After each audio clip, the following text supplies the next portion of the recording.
carefully.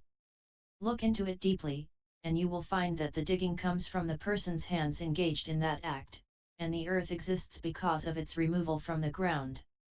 So what causes the emptiness to appear? The digging and the emptiness, one being substantial and the other insubstantial, are not compatible. They do not mix and unite.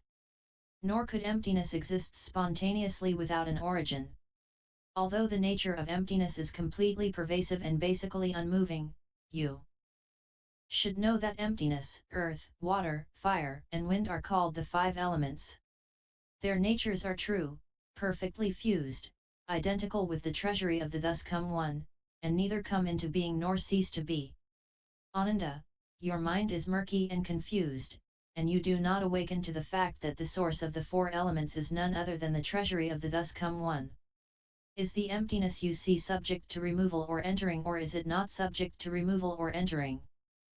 You still do not realize that in the treasury of the thus come one the nature of enlightenment is true emptiness, and the nature of emptiness is true enlightenment. That fundamental purity pervades the Dharma realm. Beings' minds absorb it according to their capacity to know. Ananda, wherever there is an empty well, emptiness fills that well.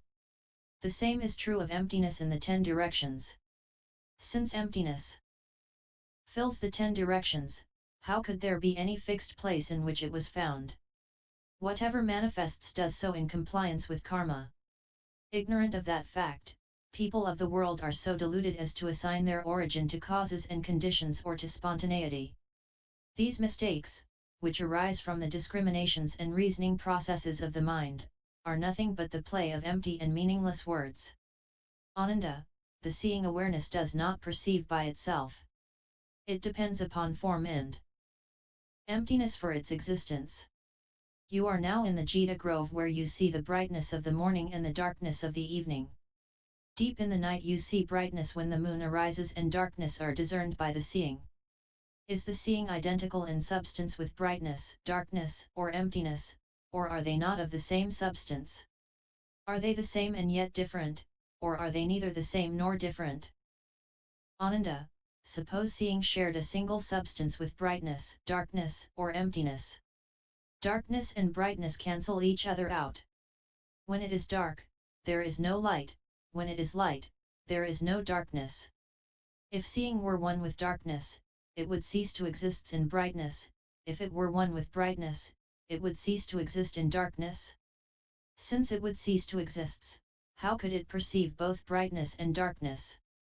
If brightness and darkness differ from each other and that seeing has neither existence nor ceasing to exist, how can it be of the same substance with brightness and darkness? If the essence of seeing were not of one substance with brightness and darkness, and you were separate from light, darkness, and emptiness, then what shape and appearance would the source of the seeing have? In the absence of darkness, brightness, and emptiness, the seeing would be the same as fur on a tortoise or horns on a hare. How could there be seeing without the presence of the three attributes of brightness, darkness, and emptiness? How could the seeing be one with darkness and brightness since they are opposites? Yet, how could it be different from these three attributes, since in their absence there would be no seeing? How could the seeing not be one with emptiness, since no boundary exists between them? But how could the seeing not differ from emptiness, since the seeing remains unchanged, regardless of whether it is perceiving brightness or darkness? Examine this in even greater detail, investigate it minutely, consider and contemplate it carefully. The light comes from the sun and darkness from the new moon, penetration belongs to emptiness, and solidity returns to the earth, so where does the essence of seeing arise from? Seeing has awareness while emptiness is inanimate, they do not mix and unite.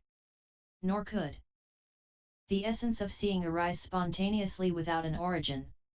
If the natures of seeing, hearing, and knowing are pervasive and unmoving, you should know that the stable, boundless emptiness, together with the unstable elements such as earth, water, fire, and wind, are together known as the 6 elements.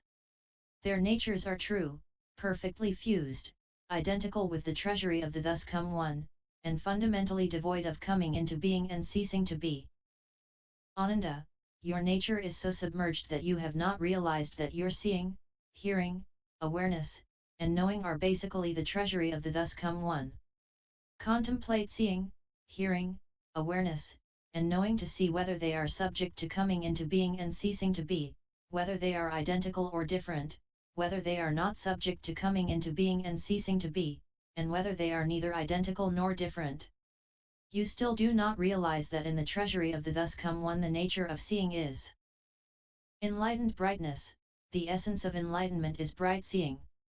That fundamental purity pervades the Dharma realm. Beings' minds absorb it according to their capacity to know.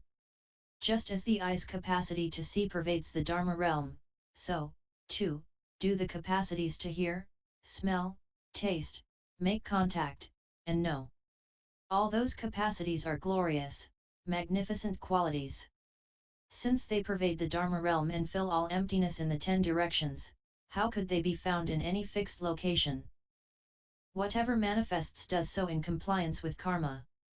Ignorant of that fact, people of the world are so deluded as to assign its origin to causes and conditions or to spontaneity.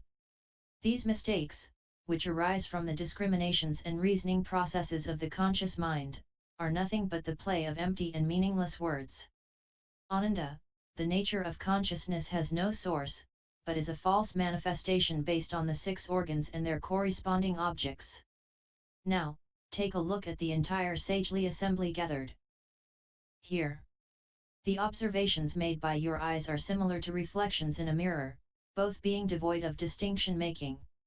However, your consciousness will systematically identify what is seen, that is Manjushri, that is Purna, there is Maudgalyayana, there is Subhuti, and that one is Shariputra. Does the consciousness, which is aware and knows comes from seeing, from forms, from emptiness, or does it arise suddenly without a cause? Ananda, if your consciousness came from seeing, then in the absence of the 4 attributes of brightness, darkness, form, and emptiness, you would not be able to see. Since those attributes would not exist, where would your consciousness come from? If your consciousness arose from form rather than form seeing, it would see neither brightness nor darkness. In the absence of brightness and darkness, it would not see form or emptiness, either. Since those attributes would not exist, where would your consciousness come from? If it came from emptiness, it would be neither an appearance nor the seeing. Without seeing, it could not function, being unable to discern brightness, darkness, forms, or emptiness by itself. Without appearances there would be no external conditions, and thus no location where seeing, hearing, awareness, and knowing could be established. Being located at neither of those 2 places, the consciousness would be empty, as if non-existent. If it did exist, it would not be a phenomenon. Even if you could exercise a consciousness, how would it discern anything? If it suddenly comes forth without a cause, why can't you discern the moonlight within the sunlight? Investigate this even more carefully, discriminate it in detail, and look into it. The seeing belongs to your eyes, the appearances are considered to be the environment. What has an appearance exists. What lacks appearances does not. What, then, are the conditions that cause the consciousness to come into being? The consciousness moves and the seeing is still, they do not mix and unite. Smelling, hearing, awareness, and knowing are the same way. Nor could the condition of consciousness exist spontaneously without an origin. If the consciousness pertaining to the mind did not come from anywhere, the same would be true of the natures of the seeing, hearing, awareness, and knowing, which are all complete and tranquil, and do not come from anywhere. They together with emptiness, earth, water, fire, and wind are together called the 7 elements. Their natures are true, perfectly fused, identical with the treasury of the thus come one, and fundamentally devoid of coming into being and ceasing to be. Ananda, your mind is coarse and shallow, and so you do not perceive that seeing, hearing, and the resulting awareness are treasury of the thus come one. Contemplate these 6 locations of consciousness to see whether they are identical or different, empty or existent, neither identical nor different, or neither empty nor existent. You still do not realize that in the treasury of the thus come one the nature of consciousness is bright knowing, enlightened brightness is the true consciousness. Wonderful enlightenment is tranquil and pervades the Dharma realm. It encompasses the emptiness of the 10 directions and issues forth from it. How could it have a location? Whatever manifests does so in compliance with karma. Ignorant of that fact, people of the world are so deluded as to assign its origin to causes and conditions or to spontaneity. These mistakes, which arise from the discriminations and reasoning processes of the conscious mind, are nothing but the play of empty and meaningless words. At that time, Ananda and the great assembly, filled with the subtle, wonderful instruction of the Buddha, the thus come one, experienced unhindered physical and mental peace. Everyone in the great assembly became aware of how his mind pervaded the 10 directions, beholding emptiness in the 10 directions as one might look at a leaf or other held in the palm of one's hand. All mundane phenomena became the wonderfully bright primal mind of Bodhi. The essence of the mind became completely pervasive, containing the 10 directions. Each person regarded his physical body as being like a particle of dust blown about in the emptiness of the 10 directions, sometimes visible, sometimes not, or as being like a single bubble floating on the clear, vast sea, appearing from nowhere and disappearing into oblivion. Each person comprehended and knew personally the fundamental wonderful mind possessed by all as being eternal and never ceasing to be. They bowed to the Buddha and placed their palms together, having gone through this unprecedented experience.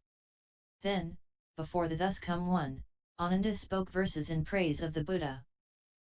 The wonderfully deep Dharani, the unmoving honored one, the foremost Shurangama King is seldom found in the world. It dissolves away my inverted thoughts gathered through billions of eons, so I needn't endure asamkhyeya eons to obtain the Dharma body. I wish now to achieve the result, and become an honored king, who then returns to save beings as many as Ganges sands. I offer this profound thought to all, whose numbers are like dust motes in Buddha lands, to repay the kindness shown me by the Buddha. Humbly I ask the world-honored one to certify my vow to come back to the 5 turbid evil realms. And as long as even one being has not yet become a Buddha, at death I will not enter nirvana. Exalted hero with awesome strength, great kindness and compassion, search out and dispel even the subtlest doubts, causing me to quickly attain the supreme enlightenment, and sit in way places in realms of the 10 directions. Were even the nature of emptiness to entirely melt away, this Vajra mind will never waver.